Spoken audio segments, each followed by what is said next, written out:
We will show a sponsor clip, post which we'll start with the opening statement.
On behalf of the Entrepreneurship Development Cell of St. Xavier's College, Kolkata, it is with great pleasure that I extend a warm welcome to each and every one of you.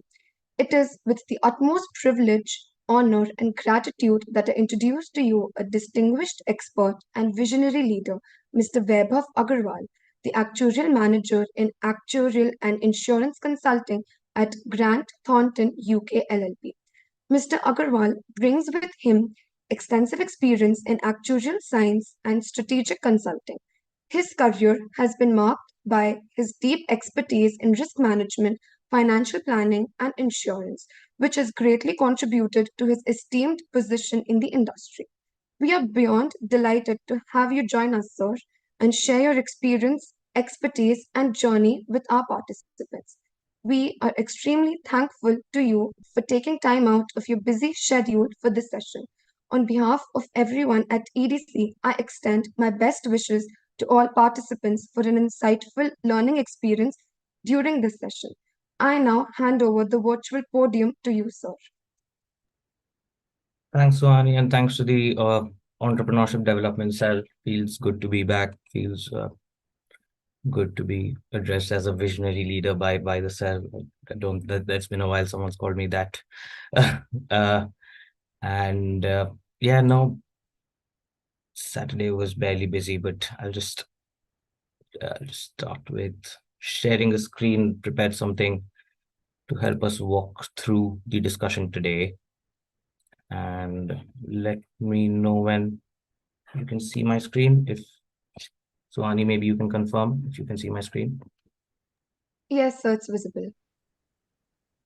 Just a second. And is the screen with the presentation visible? Yes, sir. Bring it up to great. To be.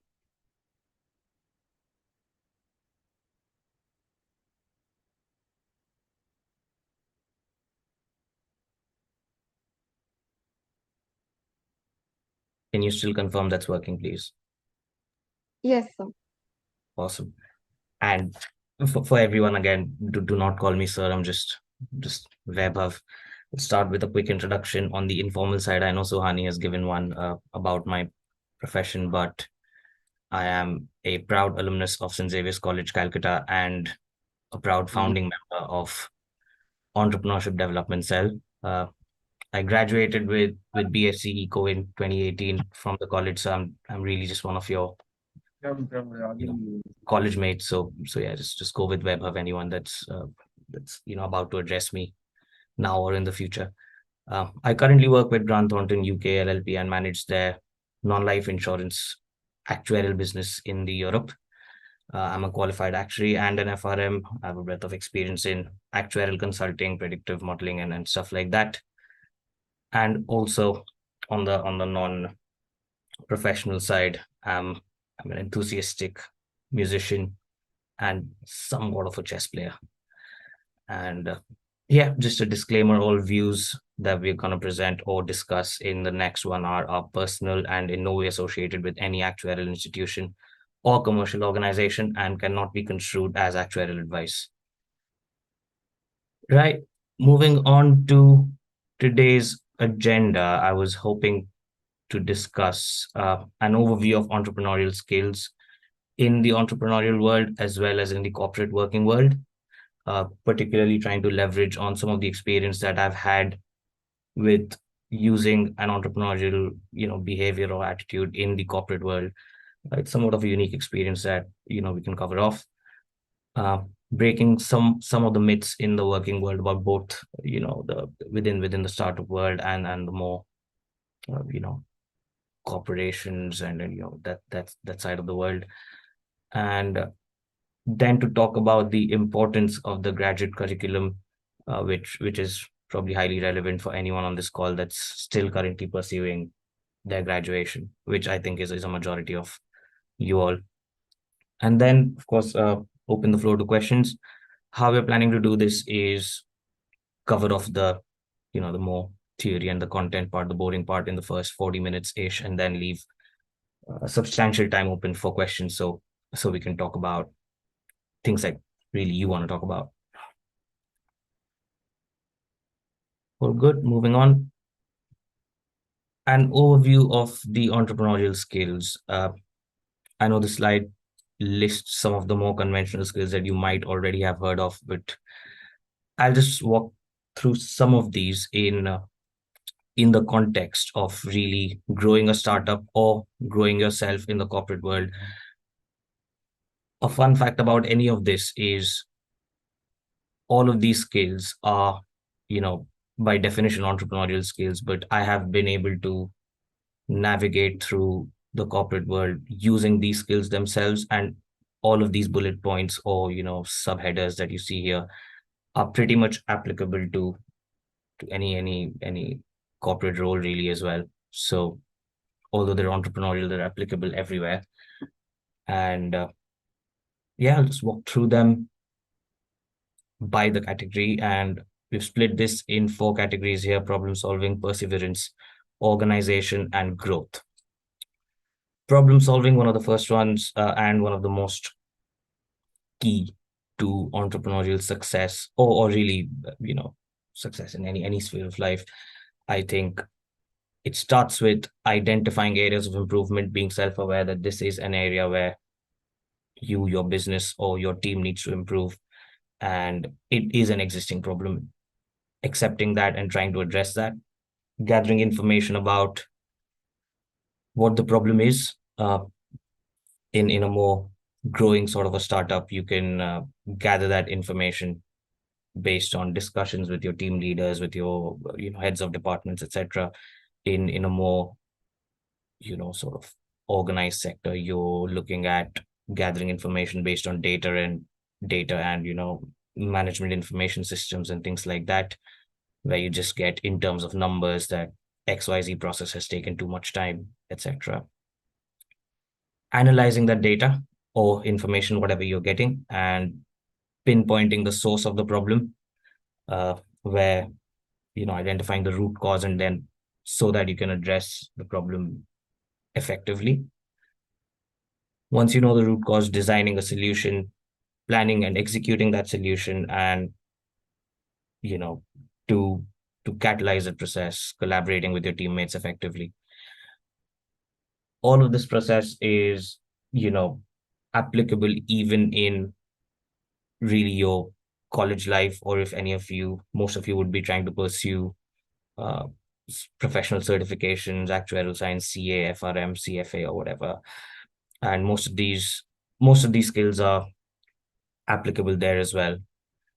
And particularly in the startup world or a corporate role, this process loop really helps, where you're identifying a problem, gathering information, designing a solution, and implementing it. That's where the communication skills really step in.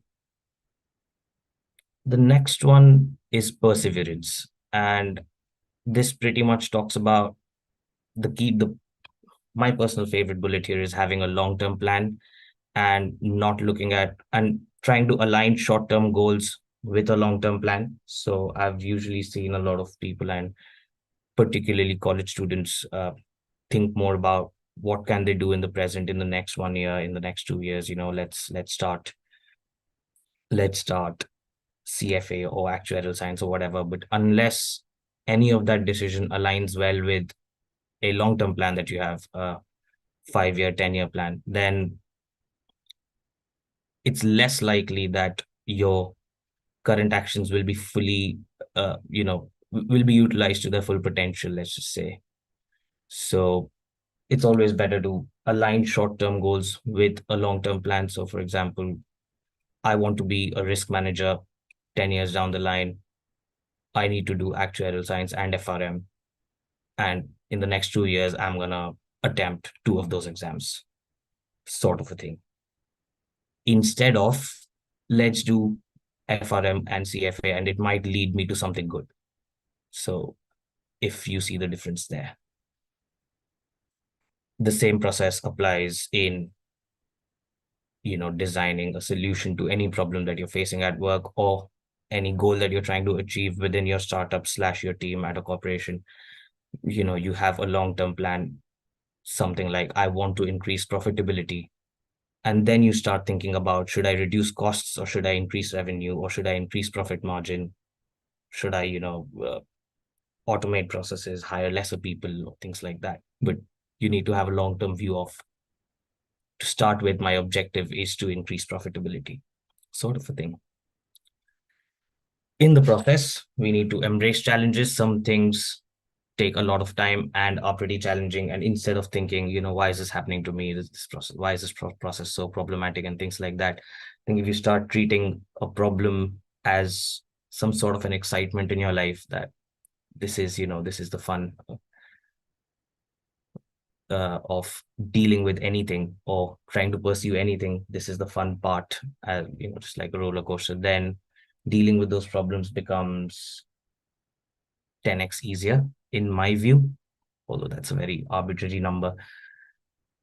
And well, this is already covered off somewhat, but yeah, always sticking to the plan might not be essential, but as long as you have a view of your long-term plan, you can always improvise your short-term goals and make sure that they're aligned to your ultimate objective. So just going back to the exams example, then if hypothetically I wanted to be a risk manager, and I'm pursuing actuarial science and FRM, and I'm halfway through, but there is another certification that comes up that's more aligned with risk. For example, something like a SERA or something. It's a chartered enterprise risk actuary.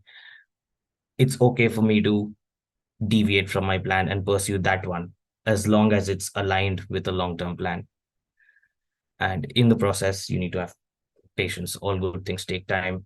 You're not starting any role with like huge responsibilities, with a great compensation, or your first week at any job is not going to involve you walking into $1 million meetings as they show in the movies or something like that. All career progressions, or anything that you try to achieve, if it's good, it's going to take time.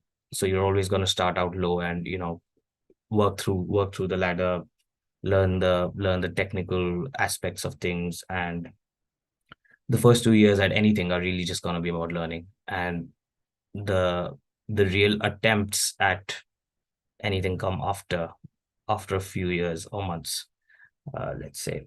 So it's like football. You build the game for 8-9 minutes. You get the ball from your goalkeeper to your striker, and then you take a shot. So no, probably not many of the things that you attempt in life are going to start with the attempt. It's always going to start low, with the learning process. So yeah, there's the patience bit.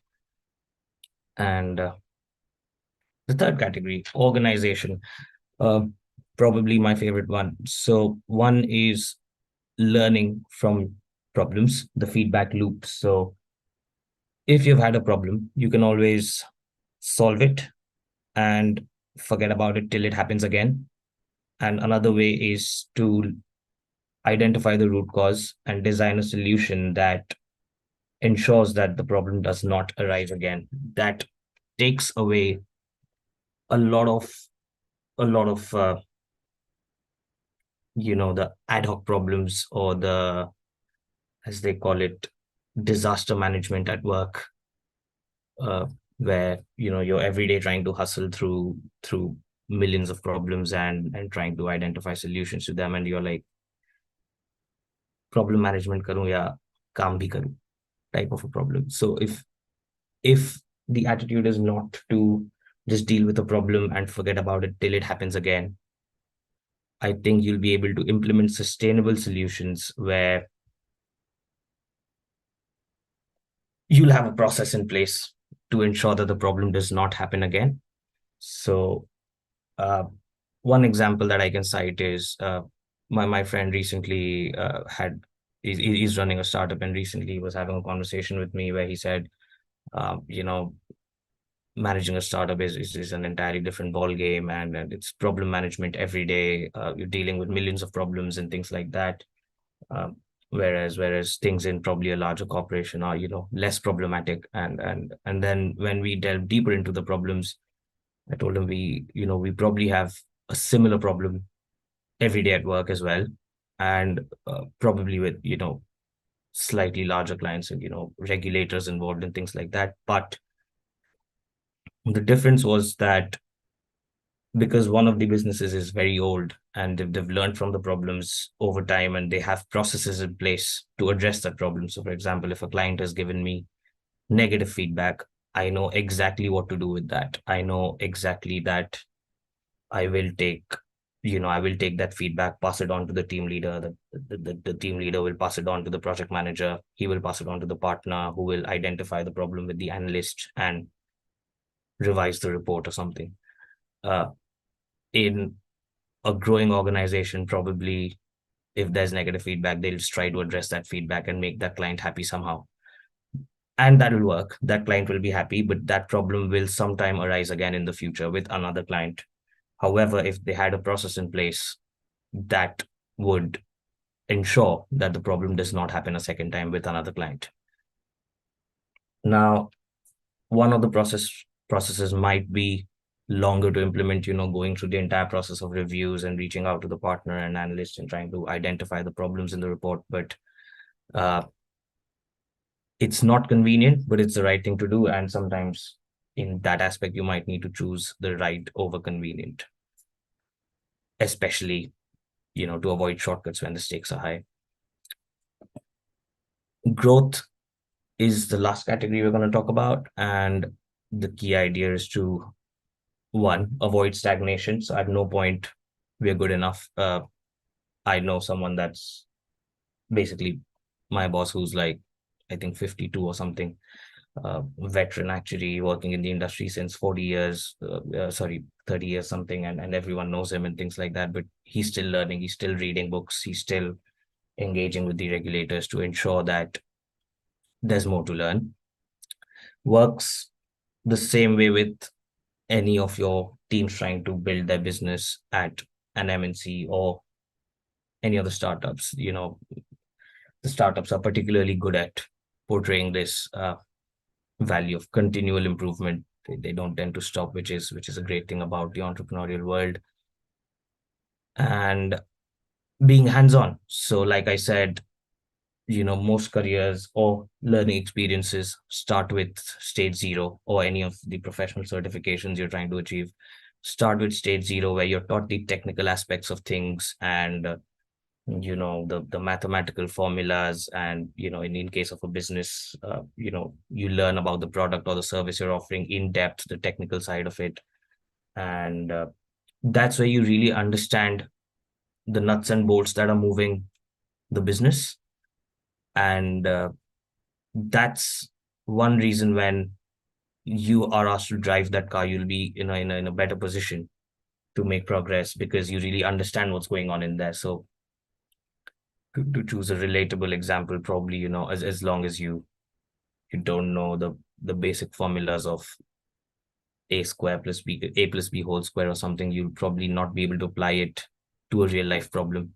And that's why being hands-on with any concept is extremely essential, and you'll probably learn lesser directly by, becoming some sort of leader and directly looking at dashboards and things like that.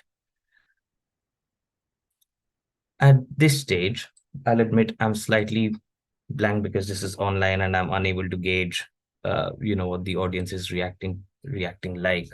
But I'll just pause and try to take any questions that there might be, to just get a feel of what everyone wants to talk about. Maybe all of what I'm talking about is totally unrelatable to you. Maybe it's relatable to you. I'm not sure. But any questions at this point? So, sir, if you want, we can take the questions at last, or if you want now, we have some of the questions from our YouTube audience. If you want to answer it now, we can go ahead. Let's take a couple of them now and then the rest later. Okay, fine. Sir, one of the participants have asked, what emerging entrepreneurial opportunities do you think college students should be aware of and prepare for? Well, there's a plethora of entrepreneurial opportunities out there. It's really ideation that this person has asked about, but I can talk about some emerging sectors that's coming up and is a good way to go about if you're trying to build something that impacts the world. One is probably getting older now, but and is probably everyone knows this, but the the data and information analysis sector is extremely upcoming. I don't know how upcoming it will be in 10 years when all of this is saturated, but technology is going places for now. That's one space you can explore. For example, the generative AI stuff. I think that market's already saturated with a lot of the big companies already coming up with their version of chat GPT or something. The second one is climate change, I believe, is highly being addressed at a global level right now. And if you're looking to build some sort of product or service that has a global impact and is welcomed by organizations globally, as a service or product to use, something within the climate change space will probably do great. Those are the two that I can think of right now that are emerging and hot. There are others that are already established and good. So, for example, anything in the financial services space or IT security space is always going to do good. It's like one of those things, wearing a white shirt never backfires, sort of a thing. So it's established. It's not emerging. But I think within the emerging sector, I would place climate change and the data analysis services. Thank you, sir, for your insightful answer. So the next question is, what role does mentorship play in shaping the entrepreneurial mindset, and how can students find suitable mentors to guide them? Right, that's an interesting question. I think personally, having a mentor always helps. Uh, and especially if you're working at a startup or an MNC, you'll always have some sort of boss or mentor leading the way for you. And how it helps is one one uh, one specific area that it helps is that person has probably learned from a lot of mistakes. He's made those mistakes in, I don't know, maybe 5 years, 10 years time. He's learned from them, and he can just tell you about it, and you learn about it in probably an hour. And probably you're still, the value is not fully embedded in you, but when you next time face that problem, you will know what to do. And once you have faced that problem effectively, you will have essentially gathered all of that experience in a significant lesser amount of time than your manager, your mentor, whoever he or she is. uh, so having a mentor particularly helps in getting all of the experience packed into a few conversations that person would have had over months and years.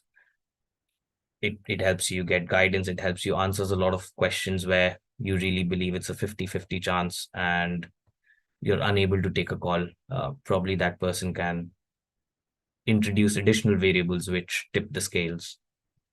And another area where it helps is taking decisions where there are information gaps. So, for example, I have two offers. I don't know which firm to join. Both companies look identical in terms of financials and everything else. And then if I probably reach out to my mentor, they'll be able to tell me what variable was I missing. So if you're as a startup, if you're choosing two clients or two vendors or something, and there's an information gap, your mentor can always help you out. I hope that Thank you, answers sir. the question. Yeah, sir. Thank you so much. I appreciate the examples you provided. They made the concept much clear. I think we can take the rest questions at the end of the At the session. end, You can continue with your session. right. Awesome. Thanks, Etienne. Uh, I'll move on, breaking some of the myths in the working world. So I've particularly seen, or I don't know if these myths still exist. They used to exist when I was in college, and I wanted to address some of them and in what I've learned over my few years, my limited experience uh, working for a business. So the first one I wanted to talk about was, we used to believe the hustle culture and hustle equals glory and all of that. But maybe that's not always efficient. So how I currently, over time, I've learned that it's not sustainable to be dealing with 100 problems a day, working 12 hours or whatever hours, 10 hours a day, or 70 hours a week and things like that. It all sounds great. It all sounds like hard work, but and it is hard work. I'm not trying to negate that, but at the same time, it's not sustainable. You cannot do that all year, or at least everyone cannot do that all year. And if two people in a 10-person team can work 70-hour weeks, that really doesn't help the entire team, right? So you need to develop a process or design a solution that benefits the entire team, where you need to follow the path that says sustainable and planned efforts equal success. So if a piece of task is taking 70 hours, you need to identify why it's taking 70 hours a week, whereas it should have been done essentially in 37.5 hours a week, which is the regulatory working hours in most countries. And why it's taking double the time, and if it's actually taking that much of a time, should you hire more people? And if that's increasing your costs, does that mean you need to go back to the client and say, I need more money for this piece of work? And yeah, basically address the problem at its root cause and not try to glorify that, oh, you know that we're hustling and this is all hard work. uh, so you need to work hard, you need to hustle, address problems, probably put in the extra hours, but in a sustainable and planned manner, such that you can do it over time, and you're not repeating, you're not putting repetitive efforts into the same problems. So that's one. I personally, for example, I do not reward long hours of working. I reward short hours of working. If you're doing the job in 10 hours, there's probably something wrong. I'd probably go back and ask, why did it take you 10 hours? It should have been done in 7. And yeah, if someone gets a job done in probably lesser number of hours, I'm like, yeah, just go enjoy your day off, because I don't have anything else for you to do today. And so I personally reward efficiency over hard work. Uh, the second myth that, well, I come from a business family, and I've heard a lot of times that you get paid 10% of what you generate for a firm, and things like that. It's probably one of the biggest lies I've heard. It's not true at all, and it's extremely disaligned to reality. Uh, I can assure you that's nowhere close to what's happening. If it was, and I guess all of you are commerce or economics students, and you would understand the basics of a balance sheet. But if you were getting paid 10% of what you generated for a firm, then that firm would be reporting 90% profits on its annual accounts, which is never heard of. I don't think there's a business out there that's reporting 90% profits. So it just doesn't align with what you'd expect, even financially, or based on your general knowledge or whatever. So that's that. And yeah, your compensation is always very reasonably aligned to what you contribute to the team, and it's fully reflective of what you would have contributed in the same aspect or in the same sphere of work if you were working independently. It's very reflective of that, and I can assure you of that. So that's one myth that needed to be addressed, that yeah, you do not get paid a fraction of what you contribute. It's not at all true. The third one was, when we were young, we used to glorify being our own boss and trying to go out there and test the waters, learn from the problems ourselves. Although that's a good approach, one approach that's worked better for me is everyone works for somebody and learns from somebody. So even if you're your own boss, you're working for a client. So you're never really your own boss. Everyone's working for somebody. If you're joining your family business, you're probably working for someone in your family. uh, if you're working within a corporation, you're working probably for another senior colleague, something like that. And it's not necessarily bad. You're learning from them. So if you're reporting to somebody at work within your family business or a corporation or a startup, you're learning from them, you're learning from the experience. uh, they essentially become, at least in part, your mentor. And if you own the business and you're working with a client or working for a client, you're learning from that client in terms of what they're expecting out of your product or service, and you're trying to improve your business accordingly. So you're always working for somebody and learning from somebody, and that process leads to growth, I guess. The fourth myth was, a good professional degree equals greater compensation, probably more relative for any of you in college currently trying to pursue professional certifications or confused between that. Like I said, the approach that I took was not one of let's do XYZ, it'll lead me to something good. The approach was, what do I want to do in life and what certification do I need for that? And particularly, in terms of compensation, and for those defining success in monetary terms, uh, a good professional degree does not necessarily equate to greater compensation. So if in my case, for example, being an actuary just doesn't ensure that I'm getting paid shit tons of money or something. uh, for example, if I'm an actuary in, I don't know, probably a restaurant chain, I'm of no value to them, and my degree doesn't really help them in any way, and my compensation will probably be aligned to that extremely limited value that I'll be bringing to the business. However, even if I'm a basic data analyst with, or I'm even just a statistics graduate in a data analytics firm, my value to them is very high, and my compensation will be aligned accordingly. So yeah, your compensation or your monetary success, specifically speaking, is aligned more with the value that you bring to the business and not necessarily is dependent on your degree.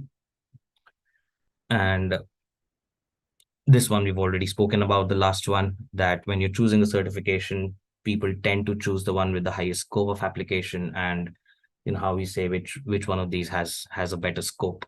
And I personally didn't believe in that. I was more inclined towards having a long-term view of where I want to be, and then taking the shortest road to that desired position. So for example, to be a risk manager, I don't need a CFA. So I don't need to do it. The shortest route is actuarial and FRM. And although having done both of these, CFA is a big overlap in terms of syllabus and all of that. And I could have pursued it, but there's no need.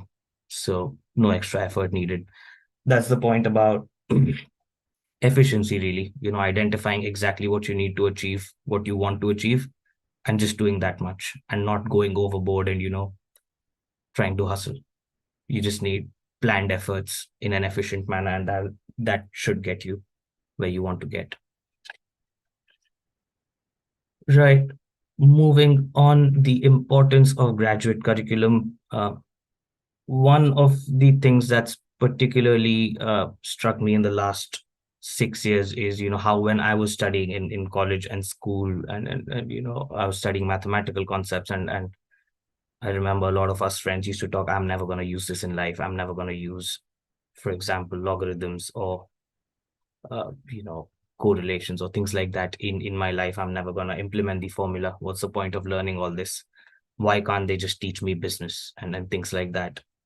But over the last 6 years, I've realized the importance of graduate curriculum and what they're teaching you. So just wanted to share a little bit of this area with you all, particularly students that might have joined that are currently pursuing their graduation, and how I've actually used some of the things right out right out of the books, uh, essentially at work while dealing with clients. There have been instances where I've there's a library in my office, and there are instances where mid project, mid client calls, I've had to rush to the library, open up a book, look up a formula, and design solutions on a project that's helping probably uh, a multi-million-dollar company make strategic decisions. So all of the theoretical concepts that you're learning right now are extremely important. Do not underestimate any of them. And I'll just discuss some examples to talk about, to give you a view of some aspects that I've actually used in the real working world in the last 6 years. One was calculus. I personally thought I was never going to use calculus in life, but it is used in valuing financial instruments and assets. You'll be surprised how integration and differentiation is in fact used to value stocks, options, or figuring out the value of a company for a merger or acquisition or financial analysis. And it's not based on tips or market sentiment or things like that. It is based on hardcore calculus. Logarithms is something we probably studied in school and has not been, uh, you know, it's not been easy on any of us. And I used to think I'm never going to use this in life. But one of the key uses of logarithms has been, for me, it simplifies a lot of the mathematical models that we use at work. Uh, One of the key uses of logarithms is it converts multiplicative equations to additive equations or linear equations. So, for example, log A multiplied by B is log A plus log B. And the importance of that is paramount. Converting something that's, for example, log A square, you're dealing with a quadratic equation there. Sorry, if you have A square, you're dealing with a quadratic equation there. If you add log, then that becomes 2 log A, which immediately becomes a linear equation, and it simplifies a plethora of things. The probability theory is pretty much used everywhere, in everything that we do. It's used extremely often in taking management decisions. So you have two options for where to lead your company, and it boils down to probability of success in either one of those. So probability theory is used everywhere. Correlations and regressions are used in strategic business decisions. So, something as simple as, and this probably all of us know, but trying to see which two products have similar sales at a convenience store. So, for example, you happen to identify that tea and sugar tea and sugar sales are correlated, and you just make sure that then the decision that the management can take is place tea and sugar next to each other on a shelf so that sales are maximized. That's an extremely simplistic example, but this extrapolates to very complicated things. And using correlations and regressions, we've actually helped organizations take very critical business decisions. Advanced statistics really falls within correlation, regression, probability theory, and a more advanced version of statistics falls within risk management, where you're trying to identify what can go wrong and be prepared for it. And then the management frameworks that you're probably using within learning within your curriculum right now, the three C's of management and four P's and all of those SWOT analysis and things like that. All of these frameworks that you're learning right now are actually used within any boardroom right now in any strategic decisions or annual reviews. So they actually tend to discuss what are the four P's of this product, what are the three C's of of something that's been proposed. And yeah, those were the few examples that I have seen being used right out of the books in a boardroom. And it's led me to believe, and that's what I tell my younger brother as well right now, that do not underestimate your graduate curriculum. It is something that you will be using when you're working either as a startup or for an organization. But that's the last thing I wanted to cover. I will open the floor to questions, but just want to ask Hiten, what's the time left? What time are we at? Sir, Is- we are at Oh, 3:20 right now, and perfect. we have 20 more minutes. Perfect. We have some time. So yeah, we Yeah, can sir. open the floor to questions. Yeah, so we have some questions coming from our YouTube chat. So the next question is, what is the roadmap for investment banking and quant finance? Is actuaries good for investment banking, and what other certifications are involved in it? So for investment banking, particularly, it's really dealing with mergers and acquisitions. One thing that's essential is a very high level of general knowledge of the business space for that. In terms of roadmap, I cannot probably pinpoint all of it because yeah, I'm not an investment banker, so I didn't do my research on that end. So I cannot give you the technicals, but I can tell you a brief of the skills that they have and and then the qualifications that they have based on some of the investment bankers that I work with. Uh, they tend to be, MBAs from tier one, tier two B schools. Some of them tend to have an additional CFA within their portfolio, although it's not necessary. They tend to have a high knowledge of a high general knowledge within the business space. Some of them tend to be chartered accountants because they understand the company financials.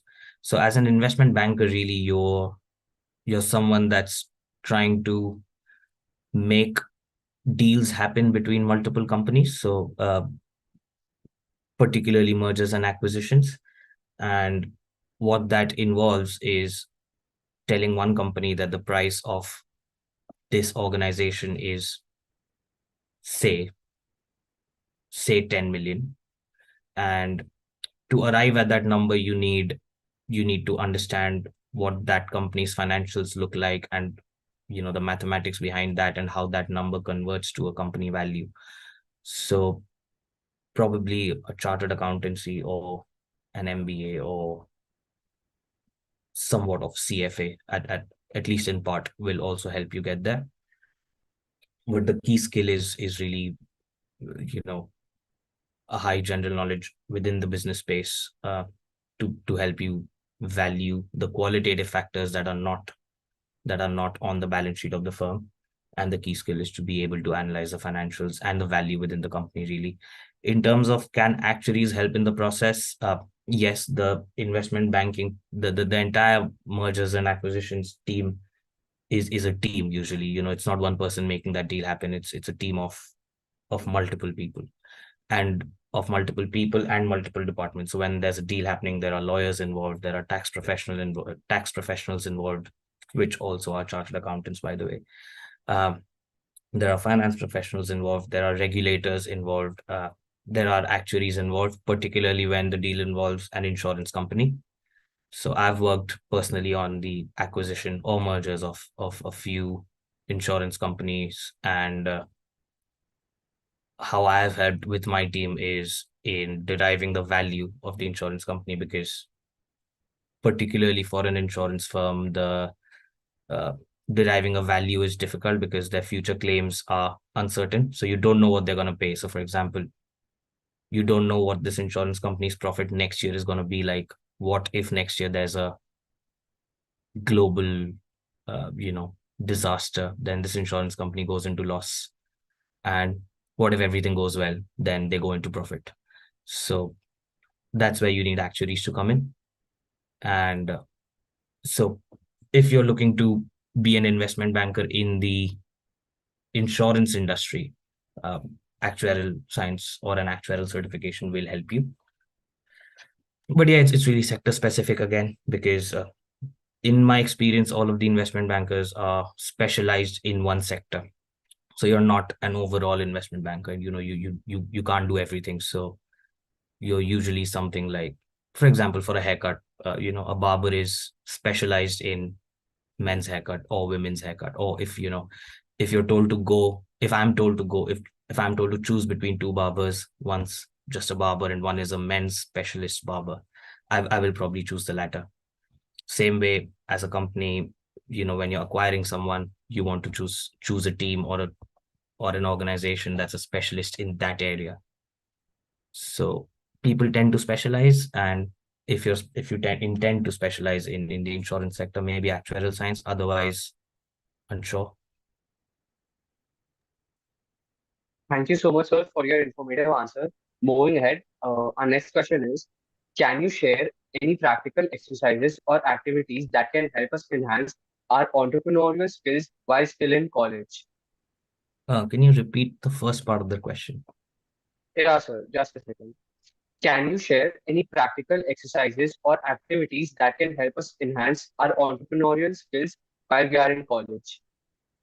So how I did it was basically the entrepreneurship development cell. That's what I had done. It majorly helped me uh, in building on my communication skills, building on my problem solving skills, building on my growth mindset, where I think we started with a team of 8 or something, and then you know having the vision to grow to, well, one number which I think we achieved in my 3 year stint there. But that's one way to be highly involved in all the co-curriculars, or co-curriculars really that your college has to offer. Apart from that, if you've still got free time, you can probably work on building up your skills for the required qualifications, whatever you're pursuing. If you still have free time, you can always pursue pet projects. I used to pursue one pet project probably once a quarter. Once in 3 months, I would just take up some sort of research and try to publish a report on it. uh, there are quite a few reports. You'll probably find them on my LinkedIn. But for example, if you scrape Google or just scrape the internet, there's a lot of problems out there that are waiting to be solved, and you can always just pick up on any one of them. So, for example, I had built some platform that helps you analyze or gives you some insights on your LinkedIn connections, just a dashboard of things. Then there's some I remember there was some data available on the Titanic passengers and who survived and who didn't survive, and things like that. And I just did some research on did some analysis on the probability of survival for each one of them and things like that. I mean, it doesn't really help, but it doesn't really help you solve a problem, but it definitely helps you build up on your skill. So it's probably not helping someone else, but it's probably helping you in learning in the process. Or taking up a pet project sometimes helps. Thank you, sir, for your enlightening answer. Taking up the last question for this session, what advice would you give to college students who are interested in starting their own ventures but are unsure where to begin? Well, this is this question is slightly probably would be better answered by an entrepreneur, but by an entrepreneur who's actually done his own business. But I will give you some insight based on some similar experiences that I've had. So, for example, I've not started an entirely new organization of my own, but within my organization, I have started new lines of businesses. So within my organization, I have, for example, uh, I've built, well, I can't discuss it, but some new service that we've started offering to clients. So when I go about that objective in terms of I want to start something new such that we can generate more revenue from our work within the team. How I look at it is, one, the first step is identifying an existing gap in the market, an existing problem in the market. So, for example, 3 4 years back, cyber activity was at its peak. There was a couple of global cyber attacks, the WannaCry event and things like that. Cyber activity was at its peak. The pandemic hit, and everything was digitized. People were working at home, on their laptops globally, etc., on their home Wi-Fi servers, which is relatively, not as secure as what you would have in the office, and the risk of cyber attacks was extremely high at that point. And that's when we knew that if we started offering a service to address this problem, uh, we will have clients buy this and we will be able to grow our business. So we started developing something in that space. So Thank that's you how so I much, look sir. at it. Sorry. Sorry, sir. You can go ahead. We have some time. You can explain the answer in detail. Thank you so much, sir. Okay. No, no. It was just that. So basically, how I would suggest you go about it is, say, we identify a problem, see if there is a gap in the market waiting to be filled, and once you have, probably start building a solution that essentially fills that gap. Is how I would look at it. I hope that answers the question. Thank you so much, sir. Your response was well articulated, and we got a clear understanding of how it goes. Thank you so much. And we are done with the questions. I guess we'll move ahead with the closing statement. Thanks, Atin.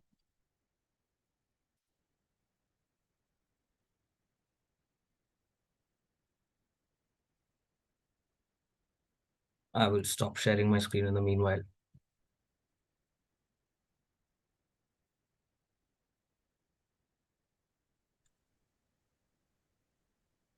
As we come to an end to this insightful speaker session, I stand here overwhelmed with gratitude and humility.